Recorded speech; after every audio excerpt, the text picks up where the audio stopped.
되려나? 학교 내부에 들어간다 해도 교실은 못 들어가겠죠. 어떡하지? 기부해. 뭐 놓고 왔어? 우산을 놓고 왔는데 그 몰래 방학식이었어요.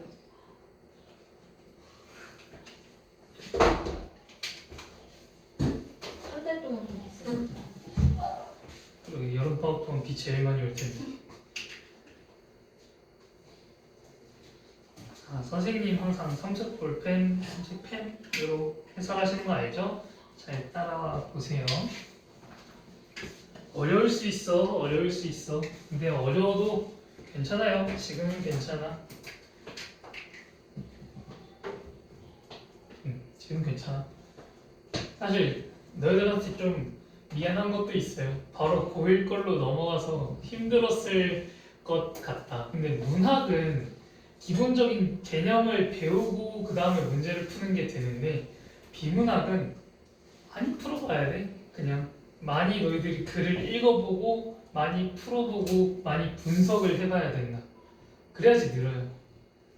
그래서 어쩔 수 없이 어려울 수밖에 없어. 심지어 이거는 중학생을 대상으로 고1 모의고사만 모아놓은 거여가지고 그나마 제일 쉬운 게 이거예요.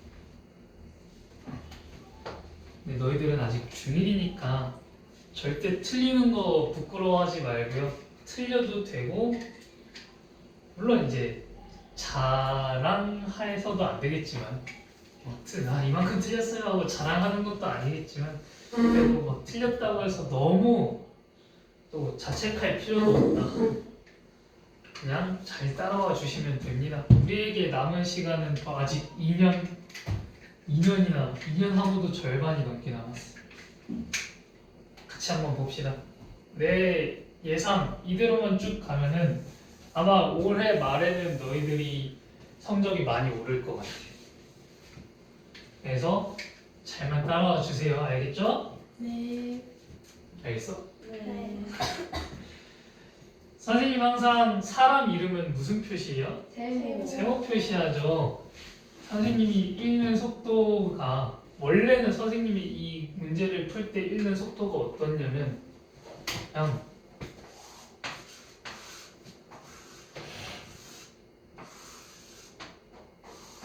이렇게 읽어요. 저 이해가 돼요? 저렇게 읽고 가면. 이렇게 한번 쭉 읽고 좀 특이사항들만 혹은 여기에 중점으로 나오는 그 단어들 있잖아요. 그런 것만 체크를 해.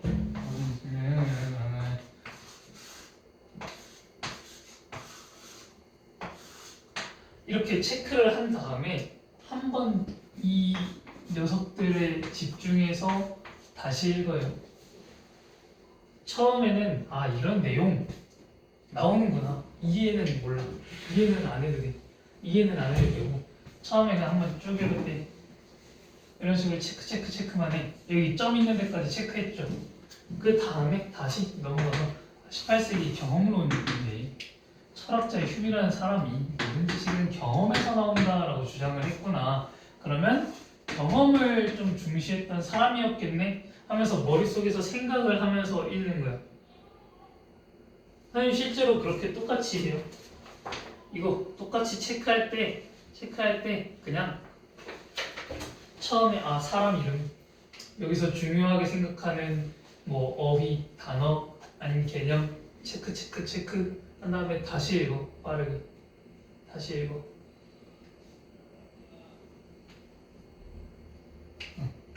그러면은 오히려 한 번 읽는 것보다 이해가 잘 돼요. 그리고 읽는 속도가 빨라져.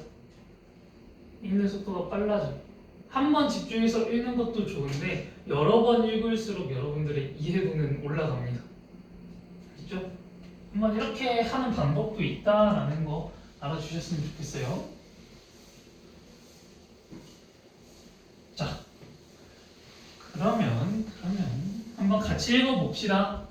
18세기 경험론의 대표적인 철학자 휴음은요, 모든 지식은 경험에서 나온다라고 주장을 했대. 그러면 휴미라는 사람은 경험을 굉장히 중요시했던 사람이겠구나 경험주의 이론이라고도 해요. 경험론. 경험을 굉장히 중요시하는 사람들이더라. 이성을 중심으로 진리를 탐구했던 데카르트라는 사람의 합리론을 비판했대. 그러면은 결국에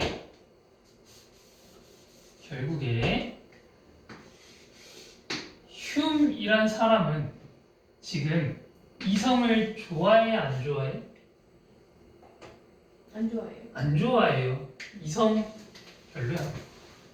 이성 중심이 아니라 나는 경험 중심으로 모든 지식을 바라보고 있어 라고 얘기하고 있는 거죠. 좀 이해가 안 되면 천천히 생각을 해요. 천천히. 시간 생각보다 많아. 그리고 이렇게 좀 어려운 지문들이 있으면은 내가 얘 빼고 나머지 먼저 풀라 그랬죠. 얘 빼고 나머지 먼저 풀라고. 그럼 남은 시간 동안 어차피 얘 중에서 이거 문제 풀면서 틀릴 문제는 틀리게 되어 있어요.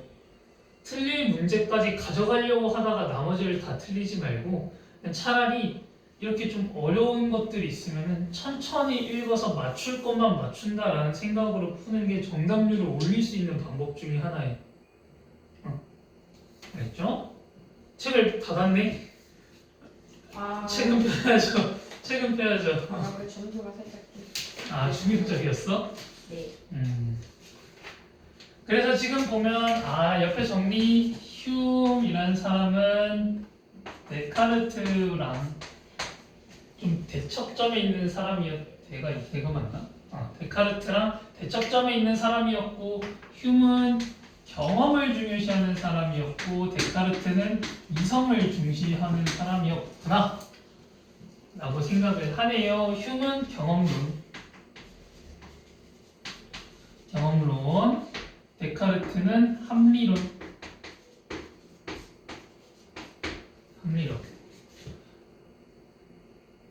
그래서 합리론을 비판하고 경험을 중심으로 한 새로운 철학 이론을 구축하려고 했대요. 하지만 그러나 지나치게 경험만을 중시한 나머지 그는 과학적 탐구 방식 및 진리를 인식하는 문제에 대해서도 비판하기에 이른대요. 과학적으로 탐구하고 진리를 찾는 그런 거에서도 비판하기에 이른대요. 그럼 여기서 나온 거 휴메의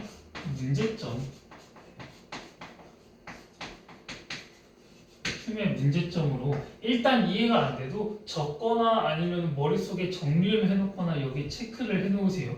이런 식으로 문제점 이런 식으로 과학적 탐구 방식 및 진리를 인식하는 문제에 비판을 했더라. 근데 과학적 탐구라는 거는요.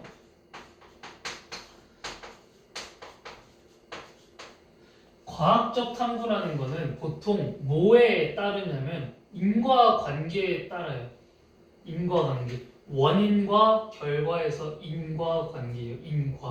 원인, 결과, 인과. 그래서 과학적 탐구는 이러한 것이 원인이 돼서 결과가 이렇게 나왔을 거야 라고 생각하는 그런 과정을 과학적 탐구 방식이라고 하거든요. 근데 여기에서도 문제를 삼았대요. 과학적 탐구에 문제를 삼았다더라 혹은 진리를 인식하는 문제에서도 비판을 했더라. 그 결과 휴은 서양 근대 철학사에서 극단적인 회의주의자로 평가를 받는데요. 지금 여기 뭐 있어? 기억 있죠? 기억 있다고? 그러면 이 기억과 관련된 문제 무조건 나와요. 무조건 나와. 그럼 이 문장 잘 읽고 이 문장에 대한 왜 이렇게 됐을까를 항상 생각해 봐야 돼요. 왜 휴은 서양 근대 철학사에서 극단적인 회의주의자로 평가를 받았을까? 라는 생각을 하면서 글을 읽으셔야 된다. 이해돼요? 뒤에 밑에 쭉 읽어보면 휴은 지식의 근원을 경험으로 보고요. 이를 인상과 관념으로 구분하여 설명했대요. 휴은 지식의 근원을 경험으로 보았고 이것을 두 가지로 나눠서 보았대. 인상과 관념으로 나눠서 보았대요. 관념. 인상과 관념으로 나눠서 보았대. 인상은 오감을 통해 얻을 수 있는 감각이나 감정 등을 말하고, 관념은 인상을 머릿속에 떠올리는 것을 말한대요. 인상이라고 하면 오감. 우리 오감에는 뭐가 있어? 초각, 촉각, 미각, 정각, 시각, 후각, 후각. 그렇지. 인상은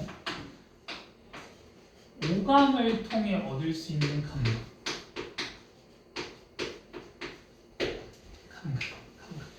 혹은 감정 등을 의미하고, 관념은 인상을 머릿속에 떠올리는 거, 이런 감각을 머릿속에 떠올리는 거, 머릿속에 떠올리는 거를 관념이라고 한대요. 가령이라는 표시는 예를 들어라는 말이랑 똑같아요. 혀로 소금의 짠맛을 느끼는 것은 인상이래. 내가 먹었을 때 짠맛은 무슨 감각? 미각. 미각. 소금의 짠맛을 느끼는 것은 인상인데, 머릿속으로 짠맛을 떠올리는 것은 관념이래요. 이게 무슨 말일까? 내가 소금을 직접 찍어서 먹었을 때 짠맛을 느꼈어. 이거는 인상이야? 관념이야? 인상이야. 근데 내가 먹지 않았는데 만약에 저쪽에서 소금 한 컵을 이렇게 입에 털어놓는 사람을 봤어. 근데 그 사람을 보고 아 저거 진짜 짠데 라고 생각하면 이게 관념. 그 짠맛을 머릿속에서 생각을 하고 느끼면 관념이라고. 내가 직접 맛보고 내가 신체 오감으로 느끼는 게 아니라 멀리서 보고 그거에 대한 생각을 하게 되면 그게 관념이라고 해요. 인상은 단순 인상과 복합 인상으로 나뉜대. 첫 번째 단순 인상, 두 번째 복합 인상. 단순 인상과 복합 인상으로 나뉘는구나. 단순 인상과 복합 인상. 단순 인상은 단일 감각을 통해 얻은 인상을 얘기하고요. 복합 인상은요, 단순 인상들이 결합된 인상을 의미한대요. 단순 인상은 단일 감각을 의미하고, 복합 인상은 단순 인상 플러스 단순 인상, 이런 느낌이겠더라. 단순 인상들이 결합된 인상이겠구나. 혹시 문학에서 그런 얘기 들어본 적 있어요? 감각적 이미지, 시각적 이미지 이런 거 들어본 적 없어요? 아직 우리 문학을 공부를 많이 안 했으니까. 시각적 이미지라고도 하고 뭐 청각적 이미지라고도 해요. 이게 무슨 뜻이냐면, 뭐 문학 작품에 빨간 사과가 있다라고 얘기하면은 빨간이 색깔을 나타내잖아요. 우린 그 문장을 보고 시각적으로 머릿속에서 인식을 할 수 있죠. 그거의 색깔은 빨간색이다. 빨간색은 우리가 눈으로 볼 때 파악할 수 있는 거잖아요. 아니면은 뭐 구수한 냄새가 난다 이런 식으로 하면은 냄새, 향기, 후각적 심상, 후각적 이미지를 나타낸다. 뭐 그런 식으로 얘기를 해요. 근데 그게 합쳐지는 경우가 있어. 합쳐지는 경우. 하얀 눈이 차갑다라고 얘기를 하면요, 하얀색 눈 하면은 어느 이미지일 것 같아? 시각적 이미지예요. 색깔이니까, 색채요. 색깔이니까. 근데 차갑다는 촉각적 이미지죠. 한 문장에 두 개의 감각이 함께 있으면 얘를 공감각적 심상이라고 해요. 이거는 그냥 옆에 살짝 적어두면 좋을 것 같아.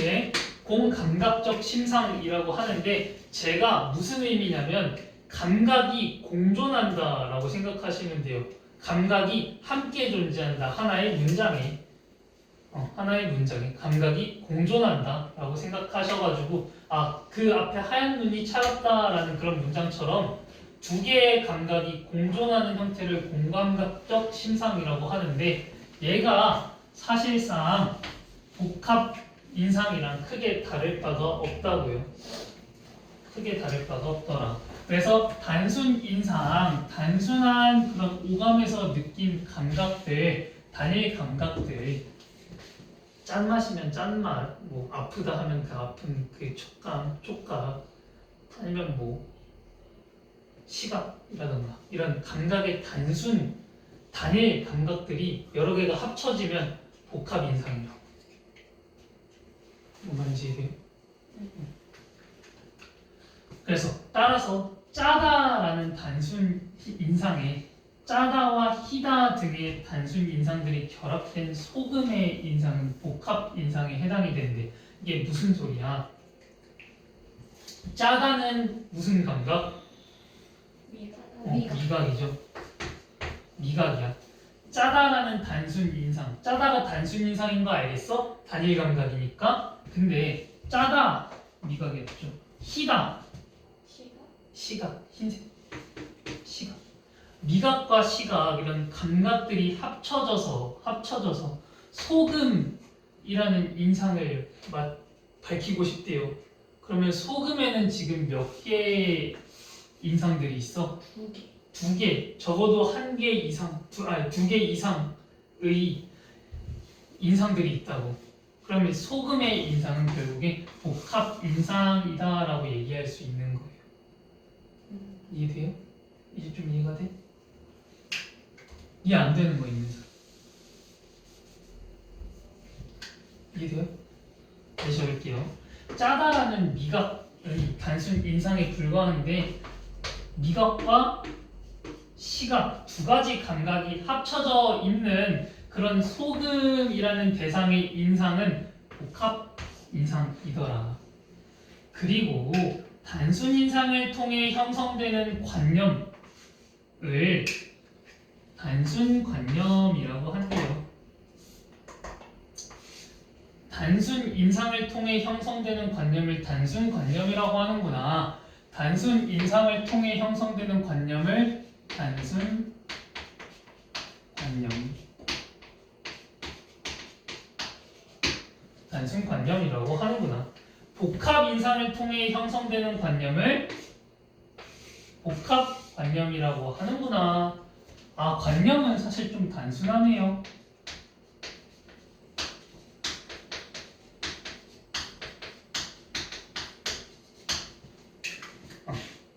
단순 인상에서 나온 관념은 단순 관념, 복합 인상에서 나온 관념은 복합 관념이래요.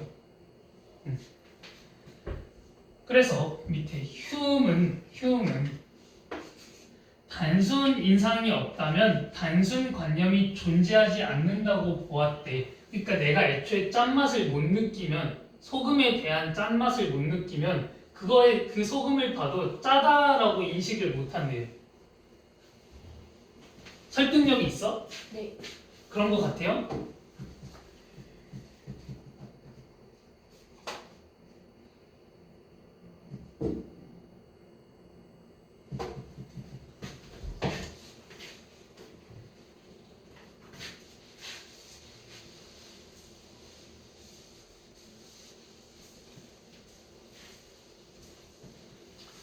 흉은 단순 인상이 없다면 단순 관념이 존재하지 않는구나 라고 얘기했대요. 단순 인상이 없으면 단순 관념도 없다라고 얘기를 했대. 그런데 황금 소금은 현실에 존재하지 않기 때문에 그 자체에 대한 복합 인상은 없지만 황금과 소금 각각의 인상이 존재하기 때문에 복합 관념이 존재할 수가 있대요. 무슨 소리일까? 황금 소금이라는 게 실제로 있어? 아니요. 황금으로 만들어진 소금이라는 건 실제로 없어. 그래서 그거랑 관련된 인상을 떠올릴 수가 있어 없어? 있어요. 있어요? 네? 황금 소금을 직접 먹어볼 수 있어? 아예 존재하지도 않는데? 볼 수 있어? 느낄 수 있어? 못 느껴요. 단순한 그런 인상들은 못 느끼는데 각각 황금 그리고 소금은 우리가 보고 느낄 수 있죠. 실제로 있는 거니까. 실제로 있는 거니까. 그래서 황금과 소금 각각의 인상. 황금은 뭐 노랗다, 단단하다 이런 거 있죠. 차갑다. 소금은 짜다, 흰색이다, 뭐 작다 이런 것들. 이런 인상들이 존재하기 때문에 복합관념은 존재할 수 있대요. 단순 인상 플러스 단순 인상의 형태인 이거 관념입니다. 복합 인상은 존재할 수 있다더라. 단순 인상은 존재하지 않는데. 따라서 복합관념은요. 복합 인상이 없더라도 어떻게 할 수 있대? 존재할 수 있대요. 복합 인상이 없어도 복합관념이 존재할 수가 있대요. 나 지금 뭐 체크했니?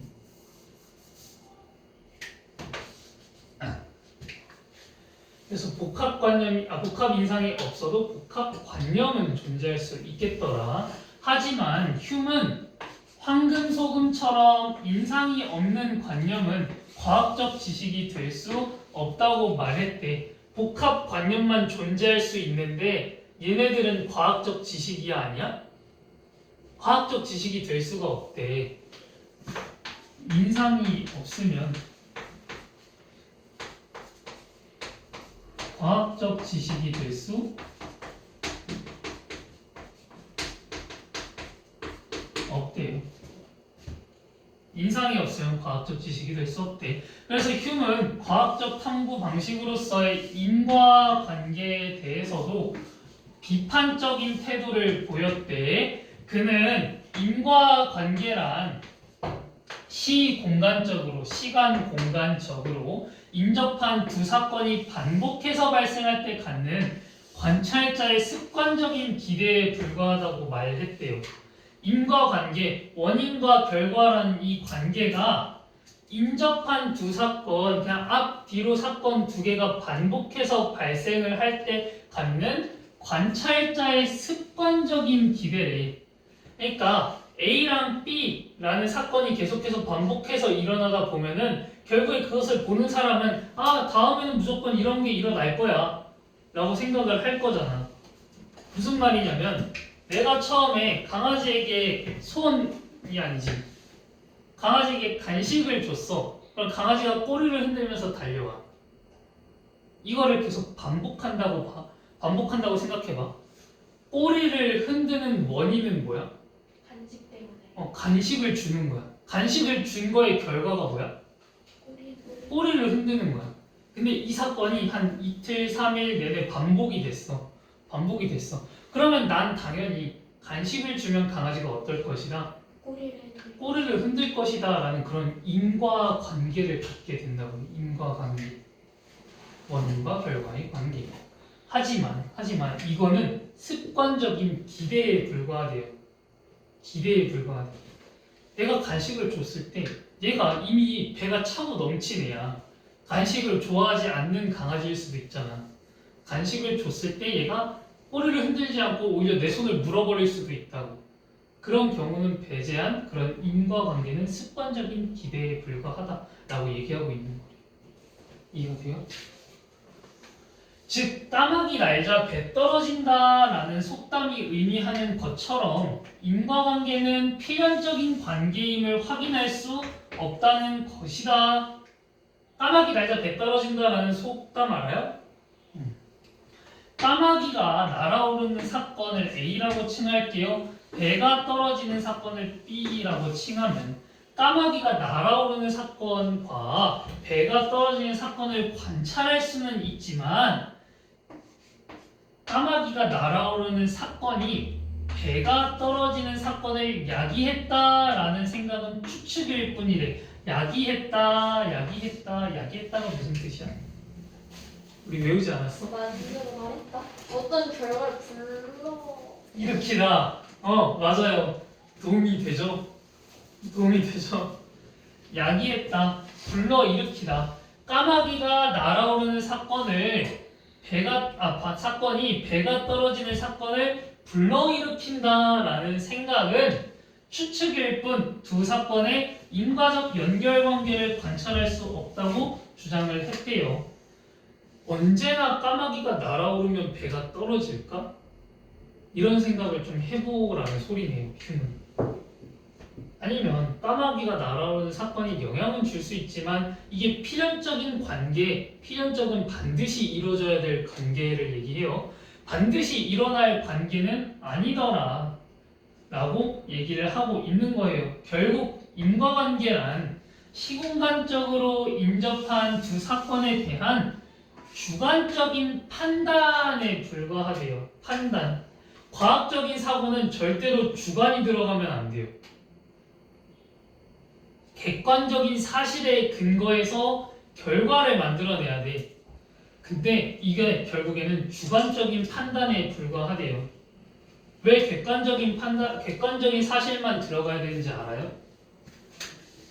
우리 과학으로 따지면은 세상의 진리, 사실을 탐구하는 그런 학문이란 말이야. 근데 거기에 내 주관적인 판단이 들어가게 되면 세상은 내 주관에 의해서 돌아간다라고 생각을 하게 돼버려요. 만약에 소금이 실제적으로 짜다라는 감각을 갖고 있잖아요. 근데 소금은 달아 라고 내 생각이 들어갔는데 그걸 논문으로 발표를 했고 모든 사람들이 소금은 달다 라고 생각을 한다고 생각해보세요. 실제에 있는 이 사실의 현상과 다른 그런 세상이 만들어지겠죠? 사실과 진리를 추구하는 학문으로서 주관적인 판단이 들어가게 되면은 그 사실을 왜곡하는 그런 현상이 발생할 수가 있어요. 그래서 주관적인 판단은 들어가면 안 된다. 근데 인과관계란 주관적인 판단이다. 그래서 나는 인과관계 싫어, 인과관계 비판할 거야. 인과관계 싫어, 인과관계 비판하고 있어요. 이런 방법을 통해 얻은 과학적 지식이 필연적이라는 생각은 적합하지 않다고 휴먼 비판했대요. 이런 방법이 뭐야?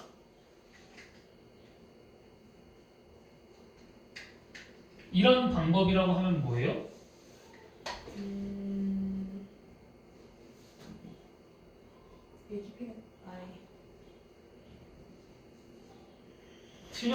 틀려도 돼. 그냥 질러. 그 까마귀가 날아오는 사건. 응. 이 배가 떨어지는 사건이라고 했나? 맞아요. 그러한 관계를 무슨 관계라고 한다고? 인과. 그치. 그러니까 결국에 그렇게 원인과 결과로 규정시켜가지고 이거 당연히 이렇게 이루어질 거야 라고 생각하는 그런 방법, 인과관계를 통해서 생각하는 그런 방법은 결국에 과학적 지식이 필연적이라는 생각에 적합하지 않다라고 비판을 했대요. 그런 인과관계를 통해서 얻은 지식들이 결국에 적합하지 않다라고 휴먼 비판을 했대요. 여기까지 내용이 안 되는 거 있는 사람?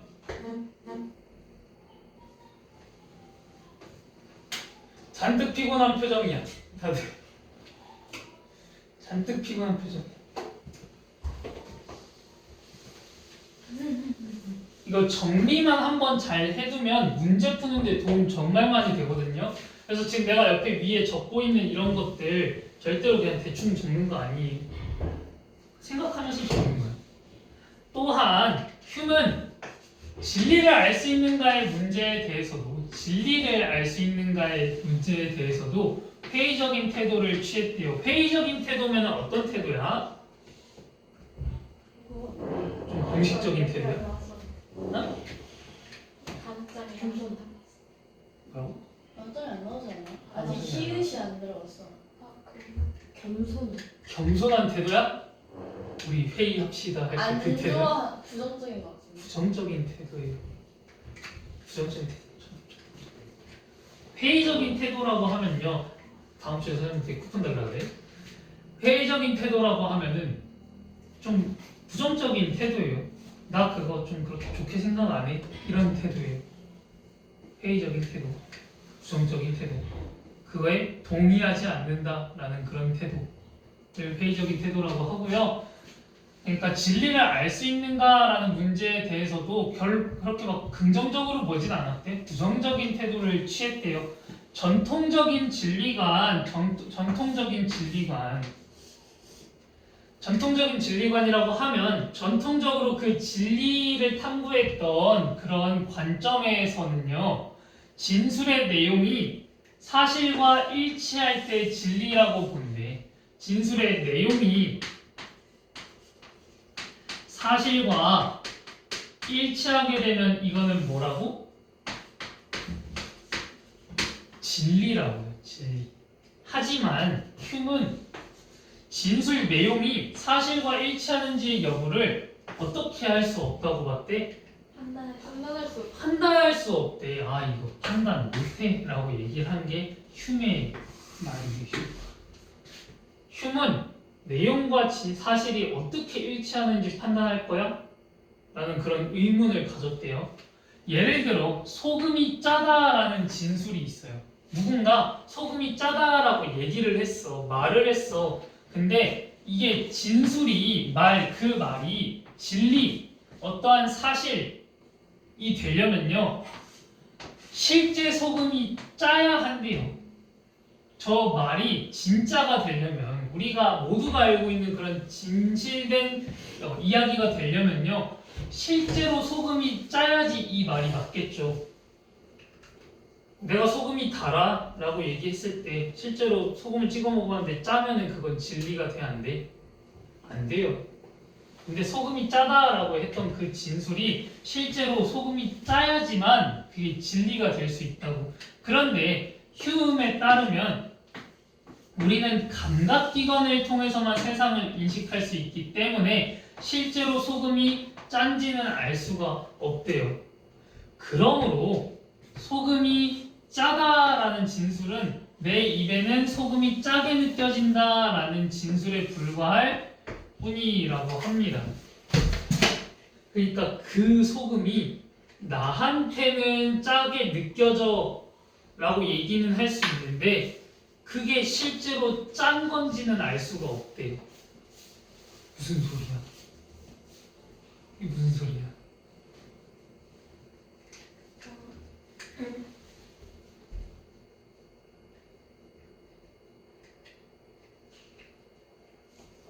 내 기준으로는 짠고 나 다른 사람 기준으로 안 짤 수 있어. 그런 식으로 사람마다 그 소금에 대한 생각이 다를 수가 있다고. 왜냐하면 우리는 세상을 어떻게 인식을 해? 감각기관, 내가 가지고 있는 기관을 통해서 뭐 눈, 귀, 코 이런 것들을 통해서만 세상을 인식을 할 수가 있대. 그래서 내가 느끼기에는 이런데 다른 사람은 이렇게 느낄 수도 있다더라. 그래서 이게 과연 진리일까? 주관적인 판단 아니야? 라고 얘기하고 있는 거야. 선생님 대답 잘했어요. 그렇게 생각하고 있는 거예요. 주관적인 판단. 아까 위에서도 나왔죠? 주관적인 판단. 그래서 이게 과연 진리가 될 수 있어? 사실이야? 라고 얘기를 물어보는 거죠. 따라서 비록 경험을 통해 얻은 과학적 지식이라 하더라도 그것이 진리인지의 여부는 확인할 수가 없다는 것이 호배의 입장이래. 왜 진리인지 여부를 판단할 수가 없다 그랬어? 우리는 뭐를 통해서만 세상을 인식해? 감각기관. 감각기관을 통해서 세상을 인식하는데 결국에 감각기관은 누가 느끼는 거야? 내가 느끼는 거야. 그럼 나의 뭐가 포함되어 있을까? 그래요, 맞아요. 나의 주관이 포함되어 있는 거야. 그러면은 그것이 짜다라는 것은 주관적인 판단일 뿐이다. 객관적인 사실이 아니라. 이해돼요? 이처럼 휴는 경험론적인 입장을 철저하게 고수한 나머지 과학적 지식조차 회의적으로 바라보았다는 점에서 비판을 받기도 했대요. 하지만 그는 이성만 중시했던 당시 철학 사조에 반기를 들고 경험을 중심으로 지식 및 진리의 문제를 탐구했다는 점에서 근대 철학의 새로운 방향을 제시했다는 평가를 받는다. 여기서 그 크게 이해할 만한 내용은 없어요. 그냥 여기는 그렇구나 하고 넘기면 되는 파트야. 왜냐면 내용적인 질문은 나올 수 있어. 내용적인 문제는 나올 수도 있어요. 뭐 휴는 세상에서 뭐 이러한 판단, 이러한 평가를 받았다라는 그런 선지가 나올 수는 있는데 이거를 응용해서 나올 수 있는 시험 문제는 없어. 뭐 여기서 뭐 갑자기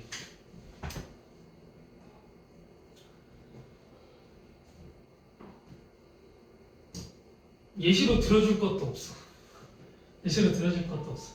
여기서 내용적으로는 문제가 충분히 나올 수 있는데 얘를 좀 더 심화시켜서 나올 만한 너희들의 그런 사고가 필요해서 이해를 요구하는 그런 문제들은 안 나오거든요. 그래서 그냥 여기는 아 이런 내용이 있구나 라고 정도만 파악하고 문제로 넘어가셔도 된다고.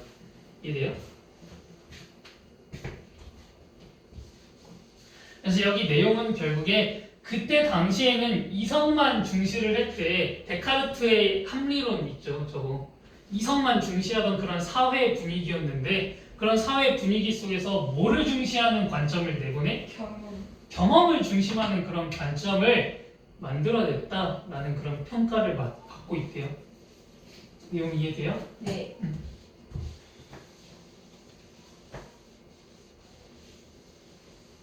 문제 한번 볼까요?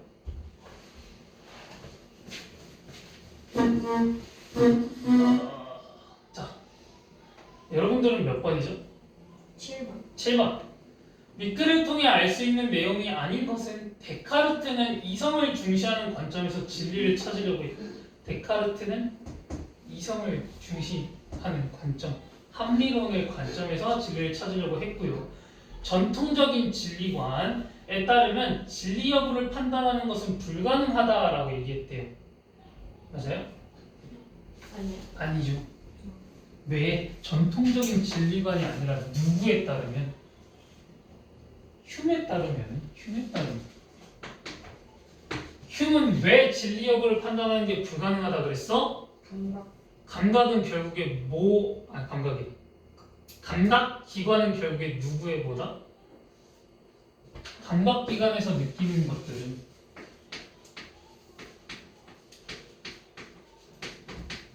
감각 기관에서 느끼는 건 결국에 나의 뭐라고? 주관에 불과하다고.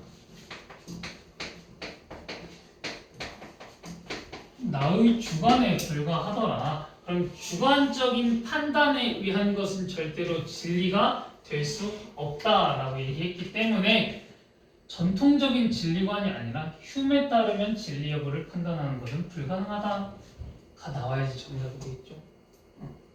정답이 2번. 이해돼요? 몇 번 했어? 7번. 7번 했어요? 방금 아니 그냥 아니 몇 번 했냐? 선지 몇 번 찍었냐? 4번? 선생님은?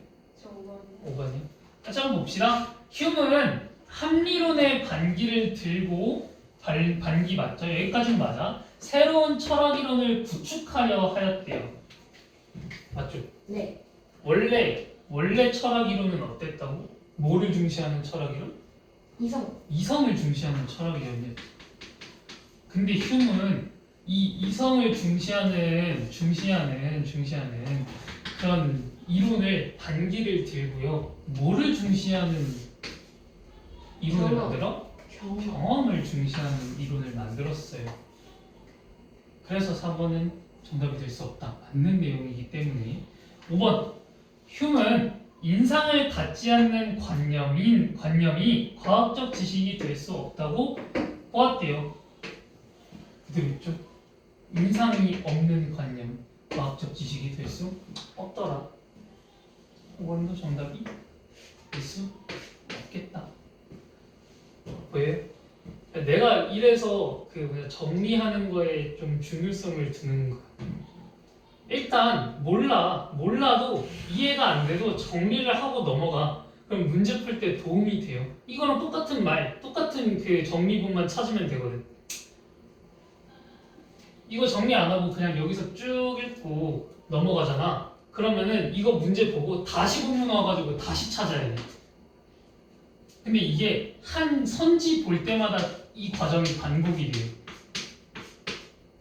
무슨 말이냐면 첫 번째 데카르트의 이성을 중시하는 관점에서 진리를 찾으려고 하였다. 이거 찾으려면 결국에 첫 번째부터 쭉 내려가면서 읽어야 되잖아. 근데 쭉 내려가면서 읽어서 이게 정답이 아니다라는 걸 찾았어. 그러면 2번 가가지고 이게 정답인지 찾으려면 만약에 정리를 안 해놓으면 다시 처음부터 쭉 읽으면서 내려가야 된다고. 그러면 이거 5지문 푸는데 5선지 푸는데 글 5번 읽어야 돼요. 한 번 읽는데도 시간이 오래 걸리는데 글을 5번 읽어야 된다고. 그럼 거기서 발생하는 시간적인 손실이 엄청나요. 실제로 모의고사 들어가면은 비문학에 주어진 시간이 대략 31분 정도, 32분 정도거든요. 이 안에 세 지문을 다 풀어야 돼. 세 지문. 우리 오늘 푼 것처럼. 우리 근데 35분 걸렸죠 오늘. 30분 정도에 다 끝내야 된다. 근데 그러려면 시간을 단축해야 되는데 한 번 읽을 때 그냥 다 외운다라는 생각하면서 못 외우면 필기라도 한다라는 생각을 하면서 쭉쭉쭉 적으면서 읽으세요. 절대 근데 읽는데 시간 많이 쓰라는 얘기가 아니야. 읽는데 시간 많이 쓰지 말고 그냥 읽으면서 어차피 눈으로 읽잖아요. 눈으로 읽잖아. 손 놀잖아. 아니면 손으로 뭐 이렇게 체크한다고 해도 그냥 손으로 필기하세요. 위에다가 필기하면서 읽어. 차라리 체크를 못해도 되니까 필기하면서 읽어. 알겠어요? 그래서 정답 2번이고요. 다음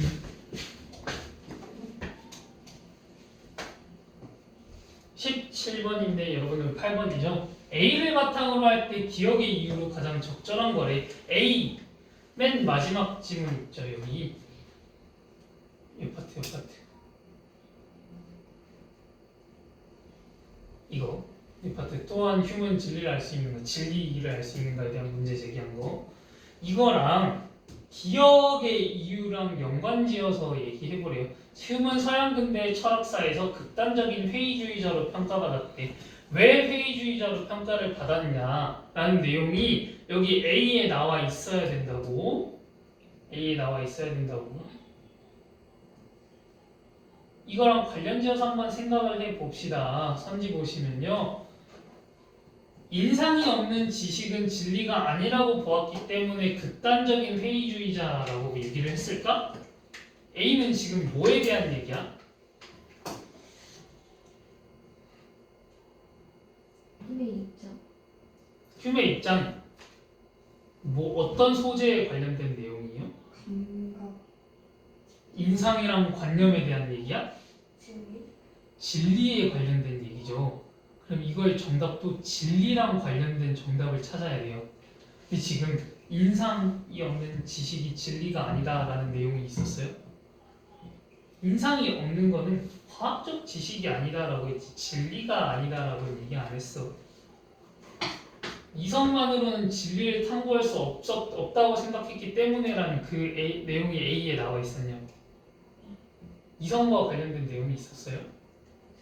없었어. 실제 세계의 모습은 끊임없이 변한다고 보았기 때문에라는 내용 절대 없었죠. 주관적인 판단으로 진리를 찾을 수 있다고 보았기 때문에라는 내용이 있었어요? 네. 내용 있었어? 한번 그럼 봅시다.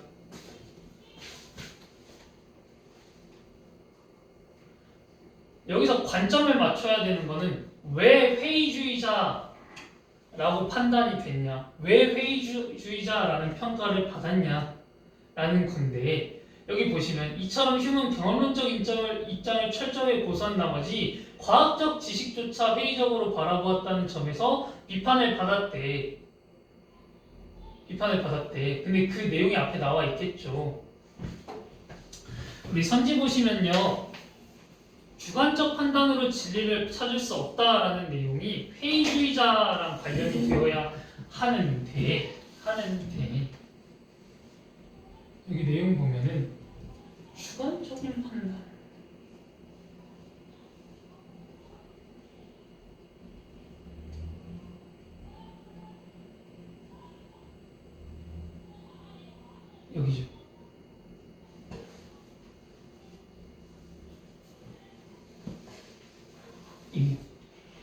이 내용이 그 주관적인 판단으로 진리를 찾을 수 없다라는 내용인데 이게 왜 정답이 될 수가 없냐면 우리는 A 전체적인 관점에서 봐야 돼요.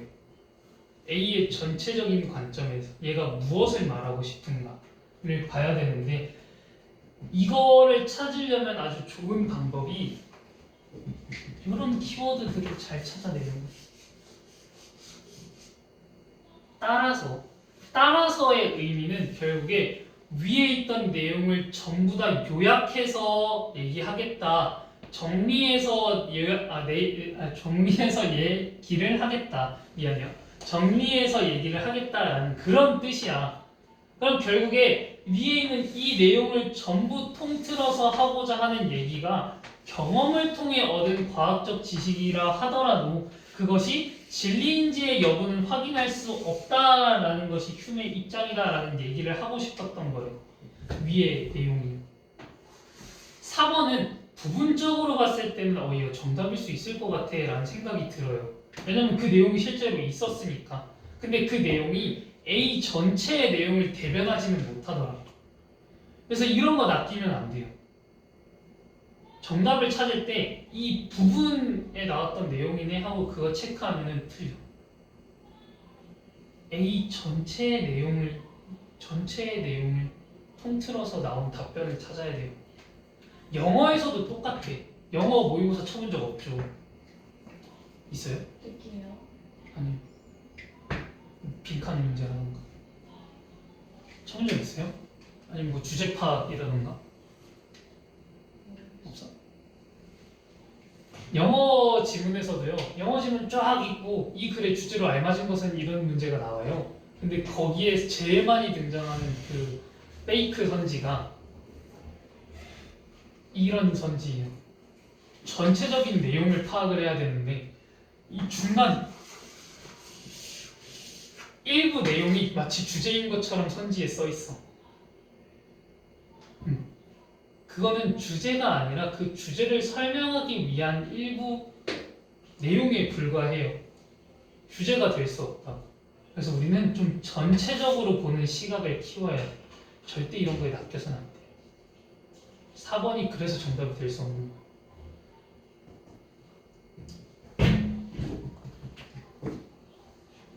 정답은 5번인데요. 5번 보시면 경험을 통해서도 진리를 확인할 수 없다고 보았기 때문에 라는 내용이 여기 따라서 뒤에 내용이랑 똑같죠. 비록 경험을 통해 얻은 과학적 지식이라 하더라도 진리인지 여부는 확인할 수 없기 때문이다. 이게 휴메의 입장이기도 합니다. 그래서 정답은 5번이 되는 거예요. 이해돼요? 4번이 왜 안 된다고? 부분만. 4번이 부분적인 내용이기 때문에 A 전체의 태도가 아니라 A에서 설명하기 위해서 예를 든 이 일부분에 불과하기 때문에 정답이 될 수가 없다고. 이런 거 많이 낚인다고. 영어든 국어든 사실 둘 다 언어기 때문에 비슷한 뉘앙스로 출제가 돼요. 그래서 국어에서도 이런 거 있어서 낚이면 안 돼. 앞으로 많이 볼 거예요. 학년이 올라갈수록 이런 문제 많아져. 좀 너희들의 헷갈리게 만드는 것들. 도일 모의고사는 대체적으로 좀 뭐랄까 정답이 확실하게 보이는 경우가 많아요. 헷갈리게 출제하지는 않아. 헷갈렸으면 어쩔 수 없고요. 헷갈렸으면 아직 우리가 좀 살짝 부족하다라는 생각을 하면서 더 열심히 하면 되고, 헷갈리는 선지보다는 좀 더 명시적으로 틀린 선지들을 많이 내는데 학년이 올라갈수록 그냥 보면은 1번부터 5번까지 전부 다 정답인 것 같아. 그런 선지들이 나온다고. 거기 중에서 이제 진짜를 찾아내는 것이 우리가 해야 될 일이더라. 그래서 정답은 5번이 되겠습니다. 17번에. 질문. 질문 있어요? 없어요? 다 이해했어? 네.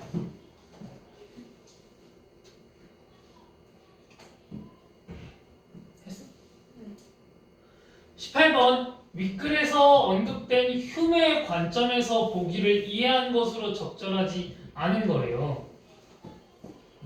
안 보이네.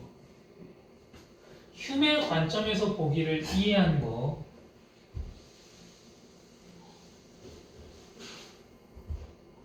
사과의 맛이 달콤할 것 같아.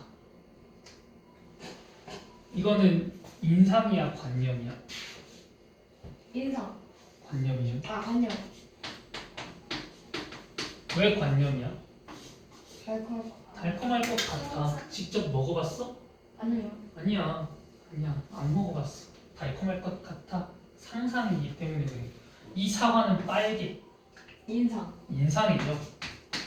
왜냐면 사과를 직접적으로 보고 시각으로 표현한 거기 때문에 매일 사과를 먹으니 피부가 고와졌어. 경험할. 모르겠으면 넘겨. 모르겠으면 넘겨. 대충 그냥 이거 관념이고 인상이네. 이거 모르겠어. 라고 생각만 해도 문제 풀 때 도움돼요. 생각만 해도. 비문학은 끊임없이 생각을 해야 되는 그런 유형이야. 1번. 사과를 보면서 달콤한 맛을 떠올리는 것은 관념에 해당한다. 맞아요? 네. 맞죠? 우리 적어놨어. 2번. 사과를 보면서 빨개라고 느끼는 것은 복합인상에 해당한대. 아니에요. 아니죠. 빨개라고 느끼는 거는 결국에 뭐만 있어? 시각. 시각만 있어. 감각 중에 시각만 있다고. 얘는 단순인상이에요. 왜 단순인상이야?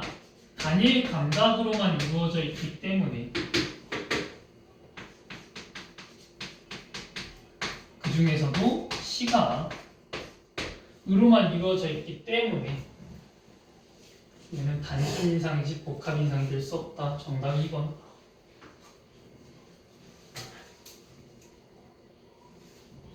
위에 저 정리해 놓은 거 그대로 나오죠? 네. 항상 내가 말하는 정리해 주겠어. 정리해 주겠어. 그리고 이렇게 좀 뭐랄까 이 내용의 관계를 직접적으로 눈에 파악할 수 있게 정리하는 것도 굉장히 중요해요. 그냥 옆에다가 적는다고 만사가 아니야. 근데 그게 왜 그런지 좀 기호를 사용해서 좀 자신만의 스타일로 정리를 했으면 좋겠어요. 선생님 막 내용 그냥 옆에다가 휴문 비판했다. 휴문 비판함. 이런 식으로 안 적잖아. 뭐 아니면은 전통적인 진리관에서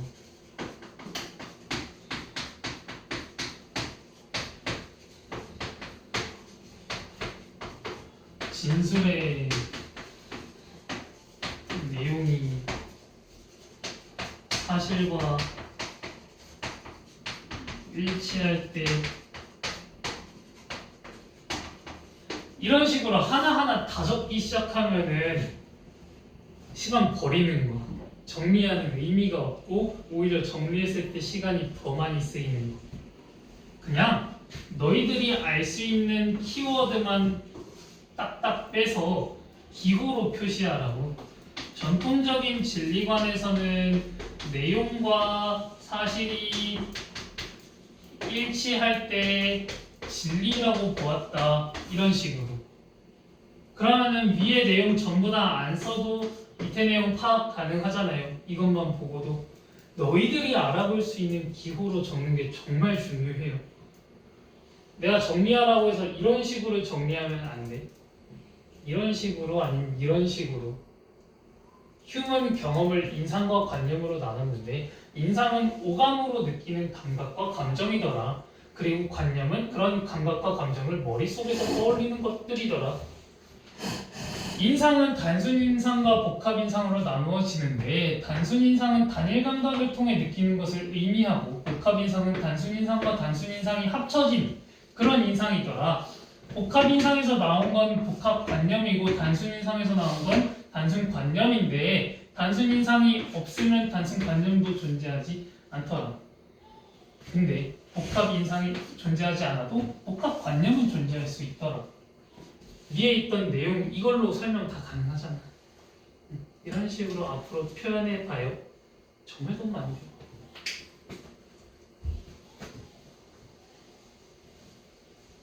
그래서 이거 정답 2번. 몇 번 했어요? 틀린 사람? 3번이요. 3번, 4번. 4번, 4번. 4번. 4번은 실제 색을 알 수 없으므로 이 사과는 빨개라는 생각은 내 눈에는 이 사과가 빨갛게 보여라는 의미일 뿐이다. 결국에 이거 주관적 판단이므로 진리 여부 파악할 수 없다. 그 내용이잖아. 맞죠? 감각, 실제 색을 알 수 없고 이 사과는 빨개라는 생각은 결국에 내 감각으로 봤을 때, 내 시각으로 봤을 때 그거 색깔이 빨가니까 주관적인 판단이기 때문에 진리를 파악할 수 없다라는 내용 앞에 있었잖아요. 휴메 관점. 정답은 3번이 될 수가 없는 거고 4번 사과를 먹는 것과 피부가 고와지는 것 사이에 인과적인 연결 관계를 관찰할 수가 없대요. 지금 여기서 사용된 개념이 그럼 인과관계였구나. 인과관계는 원, 임과 결, 과였다고. 그러면은 피부가 고와진 것은 결과가 되고 이 결과에 대한 원인이 뭐야? 사과. 사과를 먹어서. 매일 사과를 먹었다가 원인이 되는 거죠. 근데 이 원인과 결과 사이의 연결 관계를 관찰할 수가 없대. 관찰할 수가 없대. 왜? 그냥 그렇게 생각하면. 매일 사과를 먹어도 피부가 나아지는 사람이 있을 거고 안 나아지는 사람이 있을 거예요. 그럼 보통 사람들은 그 사람들의 체질마다 달라요. 뭐 이런 식으로 얘기를 하곤 하지만 그게 결국 인과적인 연결관계, 과학적인 지식이 될 수 있냐 없냐를 생각하면 있어요, 없어요? 없어요 라고 얘기하는 게 휴메의 관점이죠. 관찰할 수 없다 라고 나왔기 때문에 정답이 될 수 없는 거예요. 휴메의 관점과 동일하기 때문에. 정답 2번. 이해? 네. 다음 이번 문제. 마지막 문제. 보기의 사례를 통해 휴메의 주장을 반박한다고 할 때 그 내용으로 가장 적절한 거래요. 아래 그림과 같이 무채색을 명도의 변화에 따라 나열한 표가 있다고 가정을 해보재. 근데 휴메의 주장을 반박할 거야. 우리 반박. 흉 너 틀렸어 라고 얘기를 해야 돼. 위에서 나왔던 내용들 전부 다 반박하는 그런 글을 찾아야 돼요. 선지를. 그래서 여기 지금 무채색이 있는데 하얀색, 검정색을 무채색이라고 해요. 색깔이 없는 색깔, 채도가 없는 색깔. 명도의 변화에 따라 나열한 도표가 있대. 어두운 거, 밝은 거. 점점 어두워지고 점점 밝아지고. 도표에 한 칸을 비워둔 채 어떤 사람에게 5번 빈칸에 들어갈 색은 어떤 색인가요? 라고 질문을 했는데 그 사람은 빈칸에 들어갈 색을 태어나서 한 번도 본 적이 없지만 주변 색과 비교해서 이 색이 어떤 색인지 알아맞혔대요. 지금 이 색깔 우리가 대충 생각하기에 6번이랑 5번 6번보단 어둡고 4번보단 밝은 색깔일 거 아니야. 그럼 선지로 1번부터 뭐 5번까지 주고 색깔을 막 줘. 하나는 완전 빨간색, 하나 완전 노란색, 하나는 연한 노란색, 하나는 연한 회색, 하나는 여기 들어갈 만한 색깔 딱 주면은 우리는 그냥 아 이거 이거네 하고 고를 수가 있다고. 그래서 이 보기의 사례를 통해서 휴메의 주장 반박해 봅시다. 1번 세계는 우리의 감각기관과 독립하여 존재하지 않는다. 무슨 소리야? 모르겠어? 색이? 모르겠으면 일단 넘겨.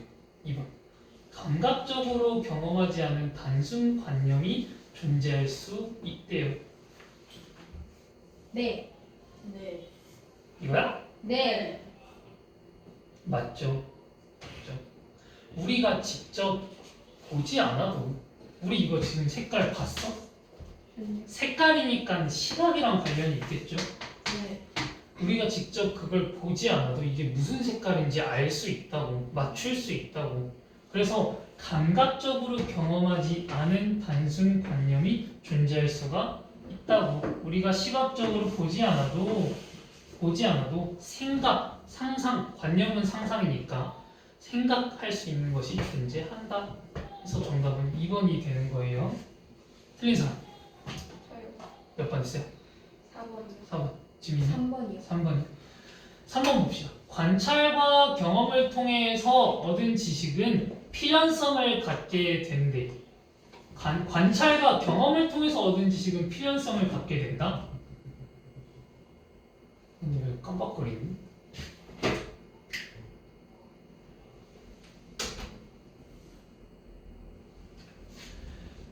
어쩔 수 없다.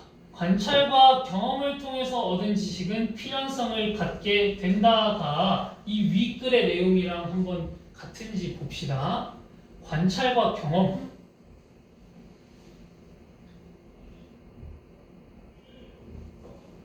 우리 지금 이거 뭔지 관찰할 수 있어? 아니요.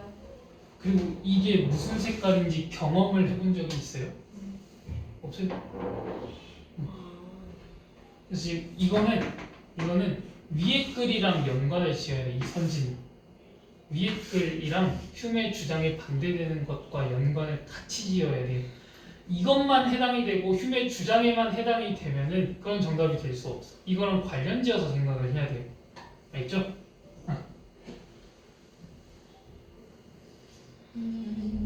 다음 4번. 관념을 단순 관념과 복합 관념으로 구분하는 기준은 없대요. 관념을 단순 관념과 복합 관념으로 구분하는 기준은 없다라는 내용이 나오려면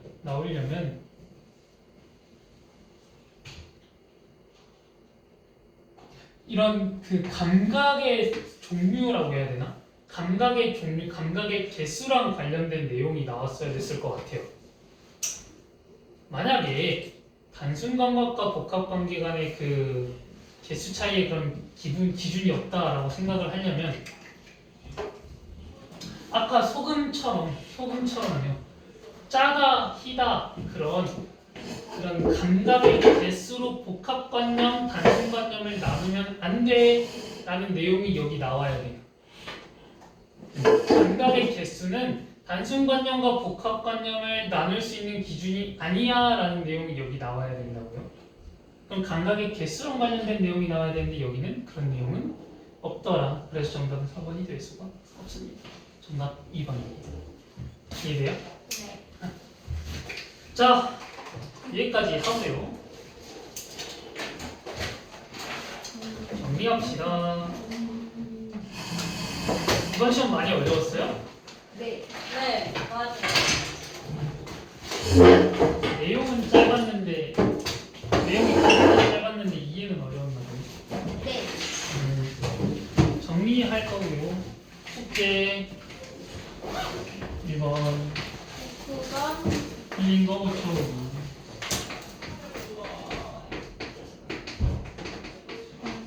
근데 우리 오늘 틀린 거 채점 안 했죠? 네. 다음 주에 같이 할게. 네. 2번 독후감 다 쓰신 분들은 잠깐 스탑. 3번 단어 외워야죠. 네. 11일부터 14일이에요. 4주차였으니까 15부터 아니야? 15부터요. 10, 15, 16, 17까지. 14라고 정리해는 거야? 맞죠? 아, 어휘, 남기가 숙제가 되겠네요. 내가 그 나눠준다는 칭찬 쿠폰 개수 잘 생각해놓고 있다가 다음 주에 선생님한테 달라고 하세요. 책 달면 몇 개였죠? 5개. 5개. 개수 잘 생각해놓고 다음 주에 꼭 말해야 돼. 말 안 하면 못 줘 나도. 알겠죠? 네. 고생하셨습니다. 자, 저번에 지민아 뒤에 영상 꺼주라.